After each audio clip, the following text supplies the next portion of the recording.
अंधाऱ्या रात्री काही आवाज स्पष्ट ऐकू येतात. सावल्यांचा, श्वासाचा आणि मृत्यूचा. पण जर हवेली स्वतःच काही लपवत असेल तर खरे दोषी कोण?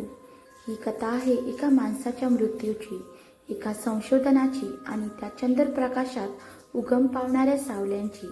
चंद्रसावलीतील मृत्यू एक गूढ थरारक गोष्ट जी तुम्हाला शेवटपर्यंत विचार करत ठेवेल. सातारा जिल्ह्यातून थोडं आत वळलं की डोंगराच्या उतारावर एक जुनी मोडकलीची हवेली आहे.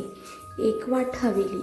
गावकऱ्यांनी ती वर्षानुवर्ष टाळली होती, कारण सांगायचे तिथे सावळ्या जास्त बोलतात. एक दिवस तिथे एक नवा माणूस राहायला आला, प्रणव देशमुख. शहरातून आलेला, एकटा, शांत. तो विज्ञान संशोधक होता आणि म्हणे काही खास प्रयोगासाठी हवेली विकत घेतली होती. लोक म्हणायचे तो रात्री चंद्रप्रकाशात काहीतरी वेड्यासारखं लिहितो, पण कोणी नजरेला नजर देऊन विचारलं नाही. हवेलीमध्ये काय चालतं हे फक्त त्या भिंती आणि सावल्याला माहीत होतं. प्रणवचा दिनक्रम विचित्र होता. दिवसभर एकटाच खोलीत काही रेखाचित्र तयार करत बसायचा आणि रात्री हवेलीच्या एका खिडकीसमोर बसून चंद्राकडे पाहत काहीतरी टिपायचा. त्या खिडकीतून चंद्राचा एक विशिष्ट कोन दिसत होता आणि त्याच्या डायरीत एकच वाक्य वारंवार दिसायचं. चंद्र 4.29 अंशावर आला की दरवाजा उघडतो. कसला दरवाजा, कुठे, कोणी जाणवत नव्हतं. पण गावात घुसफुस सुरू झाली. हा माणूस वैज्ञानिक आहे की तांत्रिक? 14 फेब्रुवारी पौर्णिमा. चंद्र तेजात होता. रात्री 12:17 गावात वीज गेली. हवेलीच्या दिशेने एक विचित्र किंकाळी ऐकू आली, पण कोणालाही धाडस करून तिकडे जाण्याची हिंमत झाली नाही. सकाळी गावचा पोलीस शिपाई चव्हाण काका तपासासाठी हवेलीवर गेले. दरवाजा उघडला होता.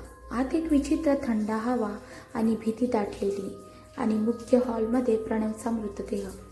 कपालावर जबरदस्त मार, हातात एक लोखंडी कॅन्डलस्टिक आणि बाजूला एक अर्धवट जळालेली नोटबुक. नोटबुकमध्ये स्पष्ट लेख नाही. त्यात होते त्रिकोणाचे आखलेले काही आकडे. चंद्र 4.29 हा शब्द अनेकदा, आणि एक वाक्य, सावल्या फक्त अंधारात नसतात. अर्थ लागत नव्हता, पण हे काही सामान्य निरीक्षण नव्हतं हे पोलिसांच्या लक्षात आलं. पोलिसांनी चौकशी केली. 4 व्यक्ती लगेच संशयाच्या यादीत आल्या. एक, राधिका देशमुख, पत्नी. ती पुण्यात राहत होती, पण त्या रात्री गावात पाहिली गेली होती. काहींनी सांगितलं त्यांचं नातं फार ठीक नव्हतं. 2, डॉक्टर आनंद साने, मित्र आणि सहसंशोधक. प्रणव खूप पुढे गेला होता. जे शोधू नये ते शोधत होता, असं आनंदने तपासात सांगितलं. 3, निखिल पाठक, शेजारी. त्यांनी सांगितलं, मी रात्री 11:30च्या सुमारास आवाज ऐकला, जणू काहीतरी फुटलं किंवा पडल्यासारखं. 4, महिला गुप्ता, घरकाम करणारी. ती त्या आठवड्यापासून गायब होती. कोणीच तिला शोधू शकलं नव्हतं. तपास करताना हवेलीच्या मागच्या बाजूला एक जुना झाकलेला कपाटाच्या मागे दरवाजा सापडतो. तो उघडल्यावर समोर येते एक लपलेली खोली. त्या गुप्त खोलीत एक जुनं व्हिडिओ रेकॉर्डिंग मशीन होतं आणि त्यात एक टेप होती, आणि त्या टेपवर लिहिलेलं, do not open under Chandra 4.29. Tape चालवली, पण स्क्रीन अंधुक होती. फक्त एक वाक्य ऐकू आलं, माझा मृत्यू हे एक चूक नाही, हे कोणी ठरवून केलेलं आहे. पोलीस आता गोंधळात पडले. राधिकाचं नाव चंद्रसावलीसोबत का? आनंदला काय माहिती आहे जे तो लपवतोय? आणि तो चंद्राचा कोन 4.29 म्हणजे नेमकं काय? शेवटी पडताळणीसाठी सगळ्यांना चौकशीसाठी बोलावलं, पण त्याआधीच हवेलीच्या समोर एक साडीवाली स्त्री उभी होती. तिच्या चेहऱ्यावर कोणतीही भीती नव्हती. उलट ती हळूच म्हणाली, मी त्याला सर्व थांबवायचं म्हटलं होतं, पण तो चंद्राच्या सावळ्या खणत गेला. ती होती महिला गुप्ता, घरकाम करणारी. हवेलीचा दरवाजा आता उघडलेला आहे, पण सत्य अजूनही बंद खोलीत दडलंय.